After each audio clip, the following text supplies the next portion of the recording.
तो संजना जी ये बताइए, आपकी टिकट मेरिट पे लेना चाहते थे लेकिन कांग्रेस ने आपको टिकट नहीं दी। जी क्या मेरिट में आपसे रामनिवास गोडेला जी आगे थे? जी, इस पे तो कांग्रेस पार्टी को सोचना वो चाहिए। डायरेक्ट नाम भी लेते हैं श्री जयप्रकाश जी का। जी जी क्या ऐसा हुआ है? जी, मेरे को पार्टी पॉलिटिक्स पे कमेंट करने में कुछ ज्यादा स्वाद तो आता नहीं। मेरा जो जो भी जैसे मेरा कि रणदीप काम सिंह है। सुरजेवाला जी हैं, जी जी जी शैलजा जी हैं, जी भूपेंद्र सिंह हुड्डा जी हैं, जयप्रकाश जी जी हैं, किसी के मतलब किसी के आगे पीछे दौड़ना या उनके साथ में टच में जाना तो कोई तो माध्यम होता है ना जी। जी, तो तो ये भी अगर स्थानीय मैंने नेता है। किया होता तो आपका ये सवाल होता ही नहीं। हरियाणा केसरी न्यूज के सभी दर्शकों को जय गोंडुंडवा की तरफ से नमस्कार। आज हम संजना सातरोड़ जी के पास हिसार उनके हाउस पर बैठे हुए हैं। संजना सातरोड़ जी इनेलो पार्टी से इन्होंने इलेक्शन लड़ा। पिछली बार इन्होंने विधायक वाला इलेक्शन लड़ा तो वहां बरवाड़ा हल्के के विकास के लिए बहुत वादे किए, लेकिन किन्हीं कारणों से वो इलेक्शन नहीं जीत पाए। लेकिन संजना सातरोड़ जी हमेशा बरवाड़ा हल्के के विकास के लिए, बरवाड़ा हल्के की तरक्की के लिए हमेशा लगी रहती है। तो आइए आज आपकी बात करवाते हैं संजना सातरोड़ जी से। नमस्कार जी। नमस्कार जी। जी आप पहले ये ब्रीफ कीजिए कि आपने कहाँ कहाँ से स्टडी की और क्या स्टडी कर रखी है। अच्छा जी, मेरी जो स्कूलिंग है वो मैंने दिल्ली पब्लिक स्कूल से करी है। और उसके बाद मैंने जो अपनी बीबीए एलएलबी की पढ़ाई है, यानी कि वकालत की जो पढ़ाई है, वो मैंने आईपी यूनिवर्सिटी दिल्ली से करी है। उसके बाद मैं अपनी फर्दर एजुकेशन के लिए, आगे की पढ़ाई के लिए लंदन गई। Queen Mary University of London से मैंने अपनी एलएलएम की शिक्षा प्राप्त करी है। और जो यूपीएससी की पढ़ाई करते करते ही मुझे लंदन से स्कॉलरशिप मिल गई थी, इसीलिए मैंने वो छोड़ के फिर मैं लंदन गई थी। जी। तो जैसे ही मेरी एलएलएम कंप्लीट हुई, मेरे अच्छा रिश्ता आया, तो हमने शादी की और हम चल पड़े, और मेरी शादी इधर हिसार में हुई। संजना जी आपने स्टडी लंदन में भी की और दिल्ली में। बहुत अच्छे अच्छे जो हाँ यूनिवर्सिटी हैं, कॉलेज हैं, स्टडी के मामले में आज बहुत बड़ा हब है लंदन। जी और दिल्ली भी बहुत बड़ा हब माना जाता है स्टडी के मामले में। जी तो आपने इस प्लेटफॉर्म से हटकर, स्टडी वाले से हटकर, आपने ये कैसे चुना कि हम राजनीतिक प्लेटफॉर्म की तरफ चले जाएं? जी, मैं हमेशा से ही समाज सेवा में सक्रिय रही हूँ।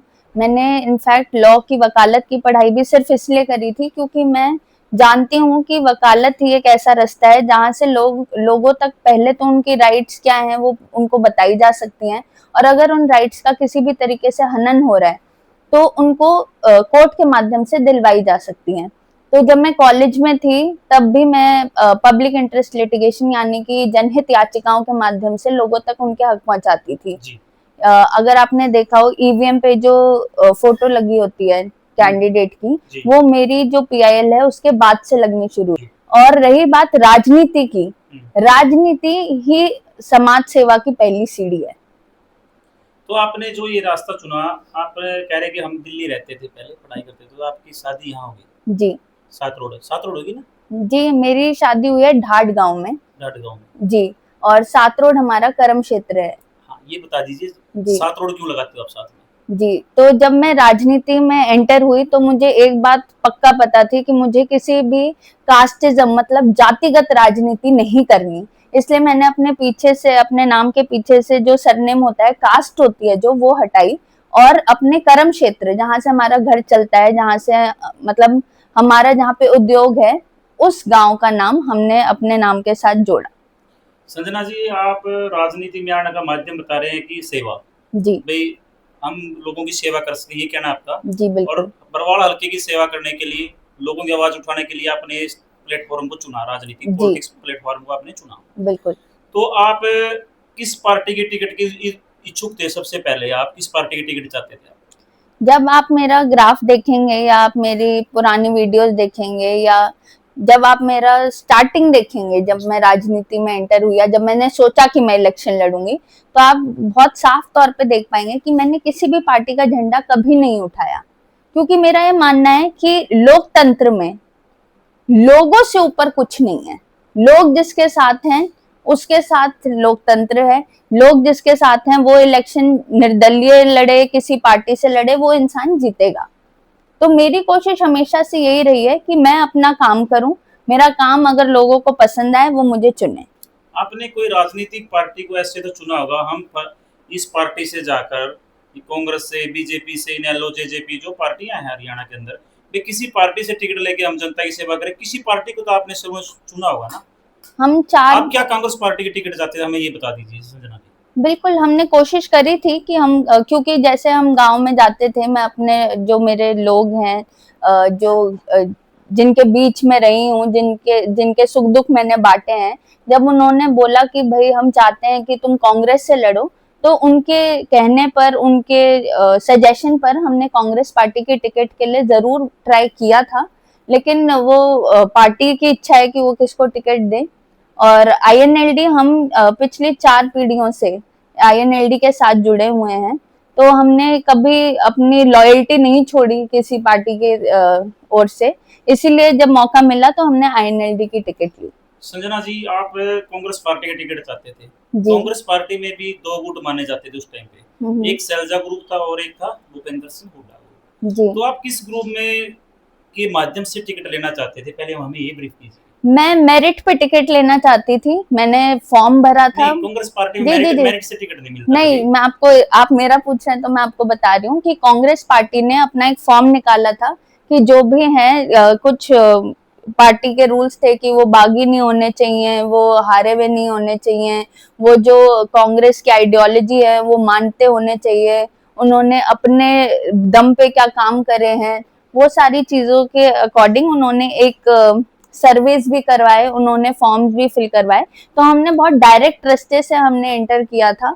और उसके अलावा हम किसी गुट का पार्ट कभी नहीं बने, और ना मैं कभी बनना चाहूंगी। मैं बहुत एक अलग डायरेक्शन में पॉलिटिक्स करना चाहती हूँ और अलग डायरेक्शन में पॉलिटिक्स ले जाना चाहती हूँ। संजना जी, आप पार्टी में गए हो, देखो ऐसे डायरेक्ट तो हम भी आपके पास नहीं आए, हम भी आपसे अनुमति लेकर यहाँ पर पहुंचे हैं। जी जी तो वो एक बहुत बड़ा पार्टी प्लेटफॉर्म है, राष्ट्रीय पार्टी है, बहुत बड़ी पार्टी है, बहुत पुरानी पार्टी है, वहाँ पे बड़े बड़े नेताओं का बोलबाला रहता है, जी उनकी एक वर्चस्व कायम है उनका, वहाँ से किसी की एंट्री नहीं हो सकती। जी मैं जी पूछता हूँ, आप क्लियर शब्दों में करें, आप उस पार्टी में, कांग्रेस पार्टी में किसके माध्यम से टिकट लेना चाहते थे?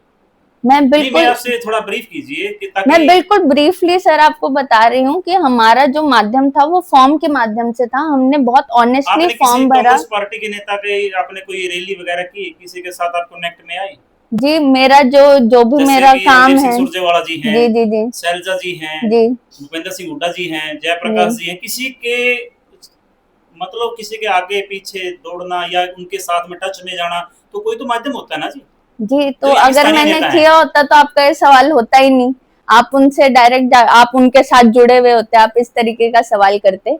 लेकिन मैंने बहुत सीधे तौर पे, जैसे मैंने आपको बताया, उन्होंने एक प्रॉपर प्रोटोकॉल सेट किया था कि अगर किसी को वो कांग्रेस पार्टी की टिकट चाहिए तो वो इस प्लेटफॉर्म से ले सकते हैं। तो हमने वो प्लेटफॉर्म अपनाया, हमने फॉर्म भरा, हम दीपक बाबरिया जी से मिले, जी। और उसके अलावा ऐसे बताए ना, दीपक बाबरिया जी से मिले आप। हाँ, क्योंकि वही वो हैंडल कर रहे थे वो फॉर्म हम्म, वाली जो प्रतिक्रिया है। जी। जी तो संजना जी, ये बताइए, आपकी टिकट मेरिट पे लेना चाहते थे, लेकिन कांग्रेस ने आपको टिकट नहीं दी। जी क्या मेरिट में आपसे रामनिवास गोडेला जी आगे थे? जी, इस पे तो कांग्रेस पार्टी को सोचना नहीं चाहिए। नहीं, कांग्रेस पार्टी तो जब सोचेगी, जी। आप कह रहे हैं कि हमने अच्छी स्टडी की, हम्म। उनके हर जो कॉलम था पार्टी का फॉर्म भरने का कॉलम था, आपने उस कॉलम को पूरा किया। जी तो मैं पूछना चाहता हूँ, क्या रामनिवास गोडेला जी को टिकट मिल गई, आप रह के कोई बात नहीं, टिकट तो एक भी मिलनी होती जी है। जी बिल्कुल। तो संजना जी, ये बताइए मेरे को, तो आप किस फॉर्म में किस कॉलम को पूरा नहीं कर पाए? क्या पार्टी फिर मेरिट के आधार पे नहीं देती, या किसी मतलब ऊपर बड़े नेता के दबाव में टिकट देती है? जी, जैसा आपका जो क्वेश्चन था, जिसका आप आंसर चाहते थे कि मैं किसी एक नेता के पीछे या एक गुट में मैंने भाग नहीं लिया, हो सकता है कि इस वजह से मुझे ना मिली हो टिकट। लेकिन मैं इस बात पे कुछ कमेंट नहीं कर सकती कि दूसरे इंसान का एक्शन क्यों हुआ। वो उनकी सोच है, उनकी मानसिकता है, उनका डिसीजन है, उन्होंने वो क्यों लिया। I am no one to comment on that. ठीक। तो आपने कांग्रेस पार्टी में जब टिकट नहीं मिली, तो आपने इनेलो का दामन थाम लिया, जी तो आप इनेलो पार्टी को ज्वाइन कर लिया। उससे पहले तो आप किसी पार्टी में नहीं थे ना? जी, लेकिन हमने हमेशा से इनेलो पार्टी का साथ दिया है, 4 पीढ़ियों से हम इनेलो में वो ही रहे चीज हैं। अलग है। जी जी प्लेटफॉर्म के माध्यम से, राजनीतिक प्लेटफॉर्म के माध्यम से आपको किसी न किसी पार्टी को तो चुनता है आदमी। हम्म। कोई भी राजनीतिक आदमी हो, पार्टी को चुनता है, उसके नेता को चुनता है। हम्म। जब आपको कांग्रेस पार्टी में टिकट मिली, तो आप अभय सिंह चौटाला जी से मिले। जी उनसे आपने टिकट की दरख्वास्त की, हमें टिकट दी जाए, हम बरवाला हल्के की सेवा करना चाहते हैं? उन्होंने हमें ये मौका दिया जी। कि हम इनेलो से लड़ सके। संजना जी, आप आगे किस पार्टी में रहकर सेवा करना चाहते हैं? किस पार्टी में जाना चाहते हैं, जरा बताओगे? जी, तो मैंने पहले भी कई बार बोला है कि मैं पॉलिटिक्स पार्टी के लिए नहीं कर रही, मैं पॉलिटिक्स अपने लोगों के लिए कर रही हूँ। जी। जिस जिस पार्टी में लोगों का झुकाव होगा, जिस पार्टी में लोग चाहेंगे कि संजना तुझे इस पार्टी में होना चाहिए बेटा, तुझे हम इस पार्टी में देखना चाहते हैं, मैं उस पार्टी के लिए कोशिश करूंगी। अगर टिकट उस पार्टी से मिलती है तो फिर मैं उससे लड़ूंगी, और अगर उस पार्टी से नहीं मिलती तो मैं निर्दलीय लड़ूंगी, लेकिन मैं अपनी कोशिश में, अपने काम में, अपने कर्मों में कहीं कमी नहीं छोड़ूंगी। आपने सही बोला। जो रणवीर गंगवा जी बीजेपी से इलेक्शन लड़ रहे थे, उन्होंने आके नलवा से आके यहाँ इलेक्शन लड़ा, जी। और रामदास गुड़ेला जी भी इलेक्शन लड़ रहे थे कांग्रेस पार्टी से, आप लड़ रहे थे इनेलो पार्टी से। तीनों प्रमुख नेता थे, तीनों की होटल लाइन पे थी। आप बार बार दिखाया जा रहा था कि संजना सातरोड जी जीत सकती है। आप उस जो हमारा लगाओ या किसी भी कंपनी का सर्वे लगाओ, उस सर्वे में दिखाया जा रहा था कि बरवाड़ा की सीटें इनेलो के रास्ते से जा सकती है, उसके हक में जा सकती है। क्या क्या गड़बड़ रही जी जिसमें आप तीसरे स्थान पर रहे? हो सकता क्या है मशीन का दुरुपयोग हुआ? जी, इस पे मैं बिल्कुल डायरेक्ट तो मैं बोल नहीं सकती, क्योंकि जब तक मुझे किसी चीज का 100% प्रूफ नहीं होता तब तक मैं उस पर कमेंट करना पसंद नहीं करती, क्योंकि मेरा ये मानना है कि जो भी मैं बात बोलती हूँ, अगर उसमें प्रॉपर सोर्सिंग नहीं है तो वो बात नहीं बोलनी चाहिए। इसका मतलब मशीन का कोई दुरुपयोग नहीं हुआ? मैं कह रही हूँ कि हो सकता है हुआ हो सकता है ना हुआ हो सकता है कि उनकी फैन फॉलोइंग या उनको चाहने वाले लोग ज्यादा हों। लोकतंत्र में किस तरफ एक मिनट में रोकना चाहूंगा। जी जी। बरवाड़ा हल्के में एक ऐसा नेताओं के साथ ऐसा चला हुआ कांग्रेस पार्टी में, यहाँ मशीन पे दुरुपयोग नहीं है। बरवाड़ा हल्का एक ऐसा हल्का 90 हल्के में से, यहाँ पर रामनिवास गडेला जी इलेक्शन हार गए, वहाँ मशीन का दुरुपयोग नहीं बोलते। वो कहते हैं कि हमारे यहीं के नेताओं ने हमारे को हरा दिया। वो डायरेक्ट नाम भी लेते हैं श्री जयप्रकाश जी का। जी जी। क्या ऐसा हुआ है? जी, मेरे को पार्टी पॉलिटिक्स पे कमेंट करने में कुछ ज्यादा स्वाद तो आता नहीं है, लेकिन मेरा ये मानना है कि नॉर्मल जो रिस्पेक्ट होनी चाहिए वो अपने सीनियर्स को देनी चाहिए। जो जयप्रकाश जी हैं वो बहुत रिनाउंड नेता हैं, वो हमारे हिसार के जीते हुए एमपी हैं। तो अगर वो जीते हैं, उनके पास लोगों का सपोर्ट था इसलिए वो जीते हैं, और वो पार्टी में सक्रिय काम कर रहे हैं इसलिए वो रहे हैं। वही बात शैलजा जी के लिए भी कई लोगों ने आवाज कुछ गलत बातें बोली थी, उसके लिए भी मैंने बोला था कि उन्होंने गलत किया है। अपनी पार्टी की सीनियोरिटी पे एटलीस्ट रिस्पेक्ट दिखानी चाहिए। अगर हम जीते हैं हारे हैं, इंसान एक ही जीत सकता है। वो हो सकता है कि कमी रह गई हो काम में, हो सकता है कमी रह गई हो अपने आप को प्रूफ करने में, हो सकता है कमी रह गई हो किस्मत में, लेकिन किसी और को ब्लेम करना कि हम इसलिए हार गए वो गलत है। हो सकता है कि अगर उन्होंने विरोध किया भी तो उनको हो सकता है वो रिस्पेक्ट ना मिली हो जो उनको मिलनी चाहिए थी, इसलिए किया। मीडिया साथियों को बुलाया और पार्टी पे आरोप लगाए। श्री जयप्रकाश जी यहाँ के एमपी, उनके ऊपर आरोप लगाए, इन्होंने हमारे लिए काम नहीं किया है, मतलब इनकी वजह से हार गए। तो इसका मतलब जयप्रकाश जी का बहुत बड़ा यहाँ पर कैडर है बरवाला हल्के में। बिल्कुल, इससे वो जीते हैं। हाँ, तो उन्होंने तो जयप्रकाश जी से पहले ही मिल लेना चाहिए था। बिल्कुल, भाई हमें इससे कोई गलती हुई हो या हमें कोई कमी रह गई हो तो हमारी आप सपोर्ट करो। तो मतलब मेरा कहने का ये है कि रामनिवास गुड़ेला जी ने मशीन का दुरुपयोग न लगाते हुए, भाई मशीन का दुरुपयोग नेता के ऊपर आरोप लगाया है, तो वो कितने महीने में सही था? जी, मैं उनकी मानसिकता पे या उनकी सोच पे कोई कमेंट फिर से नहीं करना चाहूंगी, लेकिन अगर पर्सनली मुझसे पूछा जाए तो अगर हमें किसी की हेल्प चाहिए तो हमें वो रिस्पेक्ट देनी चाहिए। जो यहाँ से मौका पर विधायक और मंत्री भी हैं, माननीय रणवीर सिंह गंगवा जी, वो बरवाड़ा हल्के का विकास करवा रहे हैं यार, किस कदर तक विकास करवा पाएंगे? आपका क्या कहना है? जी, अगर वो जीते हैं, लोगों के वोट और सपोर्ट से जीते हैं और उनके पास एक बहुत ही प्रोमिनेंट मिनिस्ट्री है जिसमें वो लोगों के काम जल्द से जल्द करवा सकते हैं, तो मैं उनके हल्के के एक नागरिक के तौर पे ये बोलना चाहती हूँ कि जब उनके पास वो अथॉरिटी और पावर है तो वो अच्छे से अच्छे काम करें, ताकि हमें भी बोल के अच्छा लगे कि हमारे एमएलए ने ऐसा काम किया। मुझे आपकी बातों से लग रहा है कि आप एक लंबी राजनीति की पारी खेलना चाहते हो।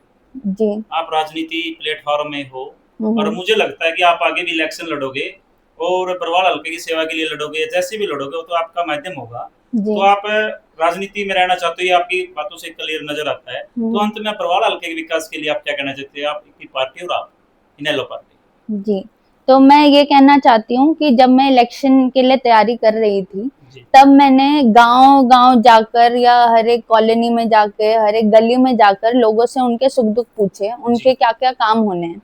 और राजनीति में आने का भी यही मकसद था कि लोगों की जितनी भी ज़रूरतें हैं, जितनी भी मजबूरियाँ हैं, वो कहीं न कहीं सरकारी कामों से रिलेटेड हैं। बेशक वो दस्तावेज़ के काम हों, सफाई का, बिजली का, पानी का, सड़क का, हॉस्पिटल का, स्कूल का, हर एक चीज़ घूम फिर के सरकारी महकमों पे आती है।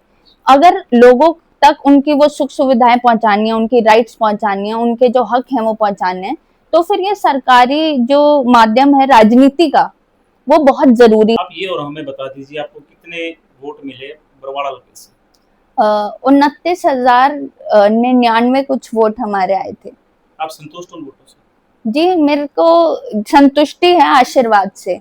वोट भले ही कम ज़्यादा आए हों, लेकिन आशीर्वाद मुझे भरपूर मिला है। क्योंकि आपने पहली बार ही चुनाव लड़ा था, जी, उसमें आपने परसेंटेज बहुत अच्छी ली है। जी। क्या कितने संतुष्ट हो बरवाल हल्के की जनता से? मैं जो जितना मुझे आशीर्वाद मिला है, जितना मुझे साथ मिला है, अगर आप हमारी वीडियोस भी देखेंगे, उसमें आप देख पाएंगे कि मतलब लोग और स्पेशली लेडीज अपना घर छोड़ के, अपने पशुओं को छोड़ के, बच्चों को छोड़ के, वो घर लॉक करके हमारे साथ सड़क पे थी, दिन रात साथ में थी। धन्यवाद। जी।